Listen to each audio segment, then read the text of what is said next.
Good evening বন্ধুরা, চলে এসেছি দুটো বিল্ডিংয়ের কাজ কমপ্লিট করে।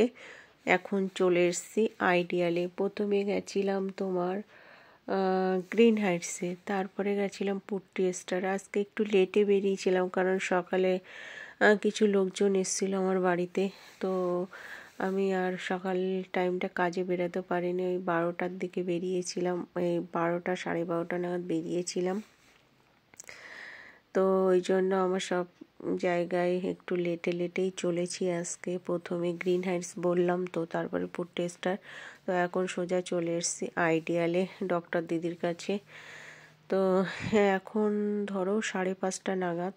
তো সব দিকে লাইট জ্বলে গেছে, তো দেখো পুরো আলো আলো হয়ে গেছে।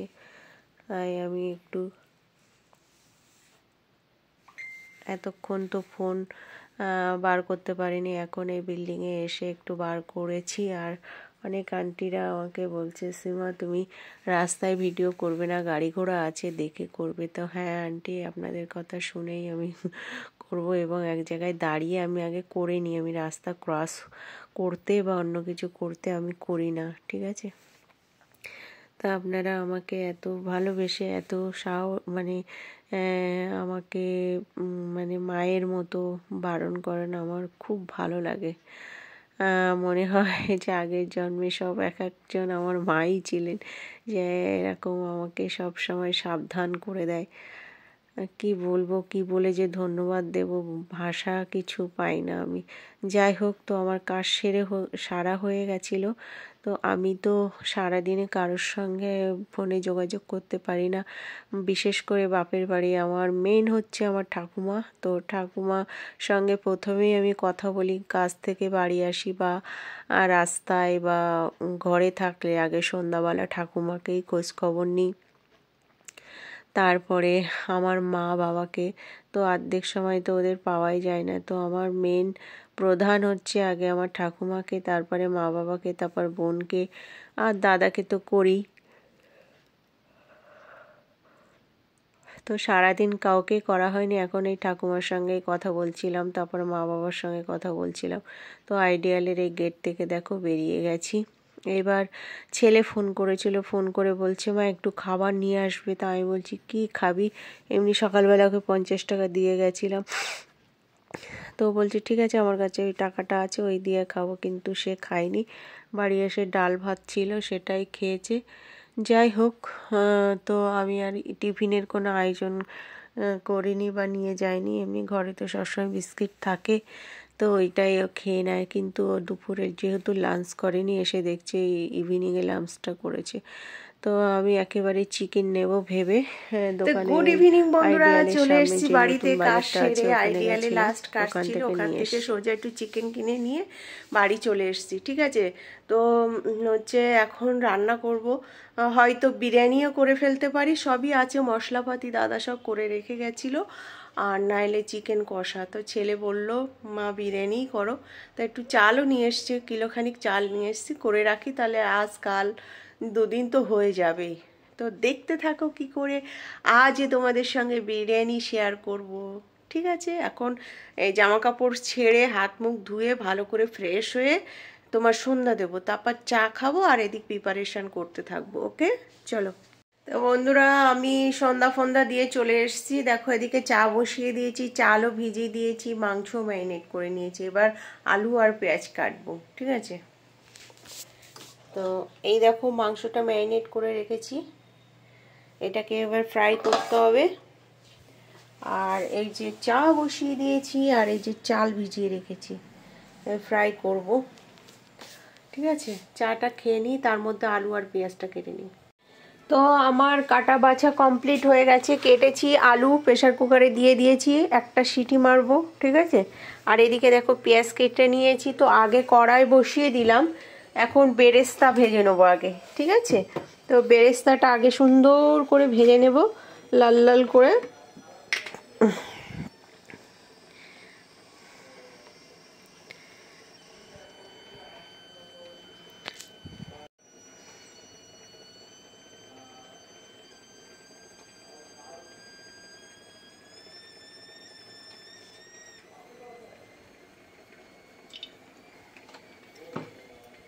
বন্ধুরা, আমার বিরিয়ানির বেরেস্তাটা ভাজা হয়ে গেছে, এবার তুলে নেব। সুন্দর করে লাল লাল করে ভেজে নিয়েছি, ঠিক এরকম করে ভাজতে কিন্তু হয়। আজকাল জানো প্লাস্টিকে করে দোকানে কিনতে পাওয়া যাচ্ছে বেরেস্তা। আমি তো দেখে অবাক, বাপরে বাপ কি অবস্থা, মার্কেটে বেরেস্তাও কিনতে পাওয়া যাচ্ছে, ভাবতে পারছো? তো কে কে বেরেস্তা রেডিমেড কেনা খেয়েছো প্লিজ আমাকে কমেন্ট করে জানিয়ে। তো আমি তো দোকানে দেখেছি, বুঝেছো, যার জন্য বলছি। তো দেখো এবার আমি চিকেনটা ভাজতে শুরু করে দিয়েছি। ওই বেরেস্তা ভাজার তেলে আমি চিকেনগুলো সুন্দর করে ভেজে নেব, ঠিক আছে? তো এদিকে দেখো আমার চিকেনগুলো ফ্রাই করা হয়ে গেছে, সুন্দর করে লাল লাল করে ভেজে নিয়েছি। আর এই কড়াইয়ের মধ্যে দিয়ে দেবো তোমার মশলাটা বানাবো সেই সব পেঁয়াজটা আগে ভেজে নেবো, ঠিক আছে? যেমন চিকেনের আর কি মশলা রেডি করা হয় তেমনি চিকেনের মশলা রেডি করবো এবার। তো পেঁয়াজটা আগে সুন্দর করে লাল লাল করে ভেজে নিই। তারপরে এই যে আদা রসুনের পেস্ট আছে, টমেটো আছে, সব রেডি করা আছে, ফটাফট হয়ে যাবে।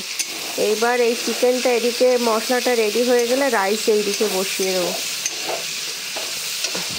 তো দেখো মশলাটা আমার অলমোস্ট কমপ্লিটের দিকে, এরকম হয়েছে কালারটা। ও কালার লঙ্কা দেয়নি তো, এবার তো কালার লঙ্কা দেবো। এমনি সব দেয়া হয়েছে, জিরে গুঁড়ো, ধনের গুঁড়ো নাই, টমেটো, কাঁচা লঙ্কা আর দই দিয়েছি, হালকা মিষ্টি দিয়ে দিয়েছি, আদা রসুনের পেস্ট সব দেয়া হয়ে গেছে। এইবার একটু কালার লঙ্কা দিয়ে তোমার চিকেনগুলো দিয়ে দেবো।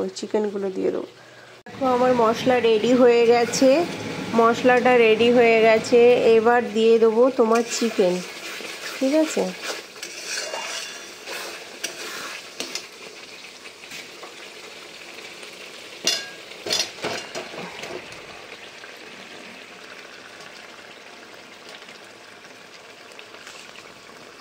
তো এইটা এবার এই ছোট আগুনে দিয়ে দেবো, ঠিক আছে? আস্তে আস্তে হতে থাকবে। এতে কিন্তু কোনো জলও দেইনি, জানো, দইটা দেওয়ার পরে জল বেরিয়েছে সেইটা। তো এটা হতে থাক, হালকা একটু জল দিতে হবে যেহেতু চিকেনটা সিদ্ধ হবে না। এটাই এই পাশে দিয়ে দেবো ছোট কড়াই, এই মানে ছোট গ্যাসে, আর এই পাশে রাইস বসিয়ে দেবো। হ্যাঁ, ও আইব্রো করতে এসছে। হ্যাঁ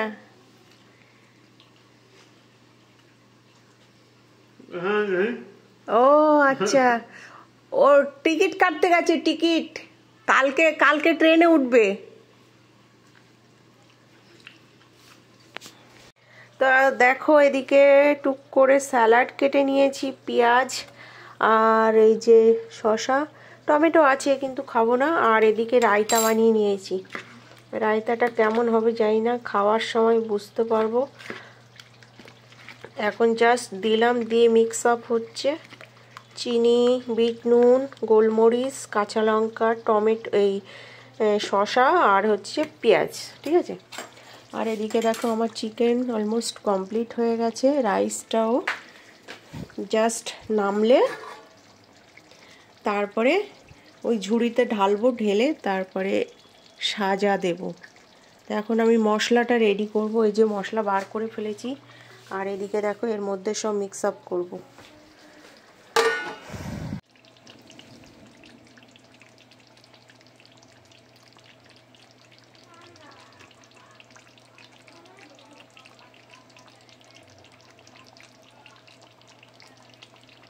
তো দেখো আমার রাইসটা হয়ে গেছে। এবার চামচ দিয়ে আর কতবার কাটবো, এই বলে সসপ্যান দিয়ে কেটে নিচ্ছি, ঠিক আছে?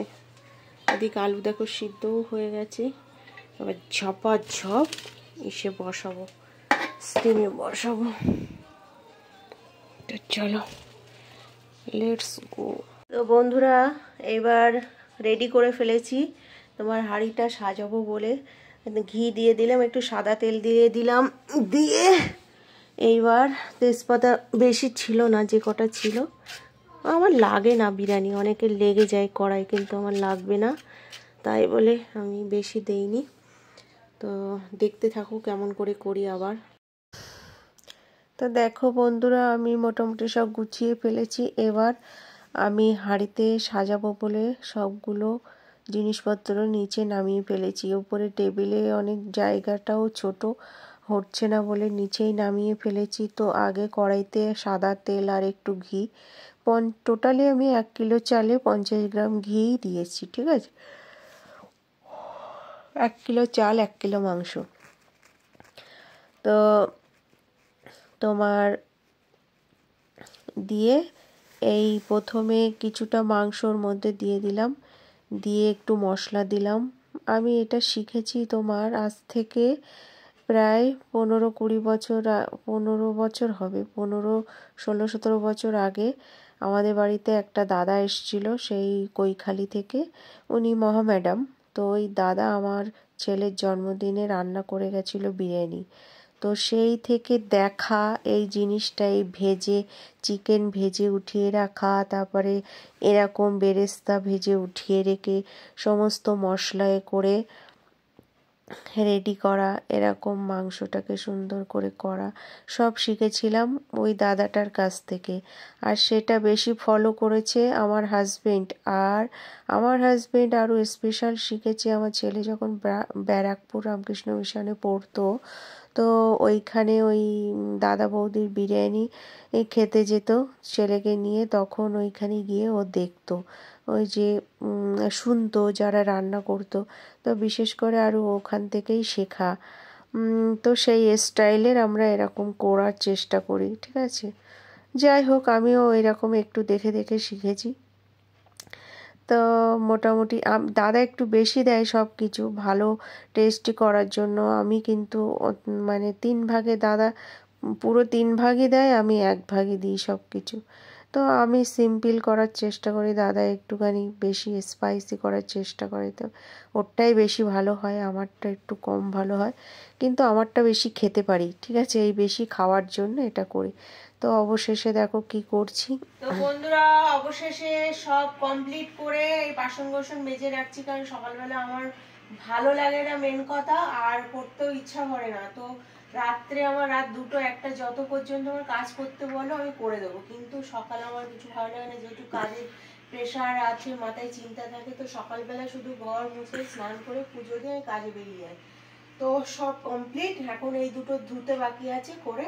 তো আমার ভিডিওটা যদি ভালো লাগে প্লিজ লাইক কমেন্ট শেয়ার করো। টাটা, দেখা হচ্ছে একটি ভিডিওর সঙ্গে।